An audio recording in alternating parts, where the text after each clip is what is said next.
कहानी की शुरुआत होती है एक अत्याधुनिक रूसी पनडुब्बी सेवेस्टोपोल से, जो अपने नए एआई संचालित तकनीक के कारण अजेय मानी जाती है। लेकिन अचानक इसका एआई नियंत्रण अपने ही चालक दल को धोखा दे देता है और इसे एक अन्य जहाज पर टॉर्पीडो दागने के लिए मजबूर कर देता है।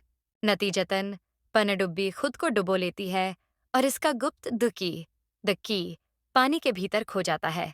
यह डी की एक शक्तिशाली एआई प्रोग्राम को नियंत्रित करने का जरिया है, जिसे डी एंटिटी कहा जाता है। IMF impossible mission force agent Ethan Hunt Tom cruise को आदेश मिलता है कि वह डी की को खोजे और इसे गलत हाथों में जाने से रोके। लेकिन वह यह जानकर हैरान रह जाता है कि यह मिशन केवल एक सामान्य तकनीकी खतरा नहीं, बल्कि पूरी दुनिया के नियंत्रण का मामला है। एथन हंट अपने पुराने साथियों बेंजी डन, साइमन पेग और लूथर स्टिकेल विंग्रेम्स के साथ अबू धाबी एयरपोर्ट पहुंचता है।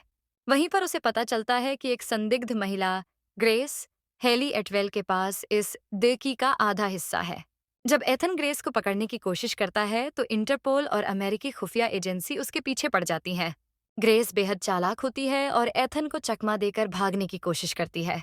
इसी दौरान एक खतरनाक दुश्मन गैब्रियल ईसाई मोरालेस भी सामने आता है।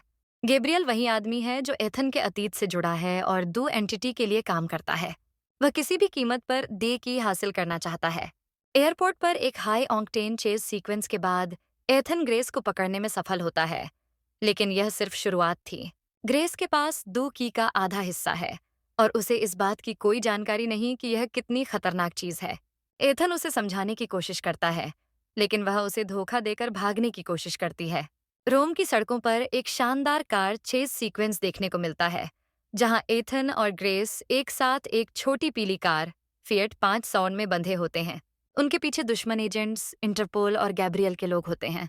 एथन किसी तरह ग्रेस को बचाता है और उसे यह यकीन दिलाता है कि वे एक ही टीम में हैं, लेकिन ग्रेस अभी भी उस पर पूरी तरह भरोसा नहीं करती। एथन और ग्रेस वेनिस पहुंचते हैं, जहां उन्हें पता चलता है कि दो की का दूसरा हिस्सा गैब्रियल के पास है। वे एक गुप्त बैठक में जाते हैं, जहां दुनिया के सबसे खतरनाक खुफिया एजेंट और हथियार डीलर इकट्ठा होते हैं।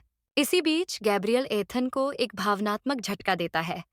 वह उसकी पुरानी प्रेमिका इल्सा फॉस्ट रेबेका फर्ग्यूसन को मार देता है। यह घटना एथन को गहरे सदमे में डाल देती है, लेकिन वह अपने मिशन से भटकता नहीं। ग्रेस इस घटना के बाद पूरी तरह एथन की टीम में शामिल हो जाती है, क्योंकि अब उसे भी गैब्रियल से बदला लेना है।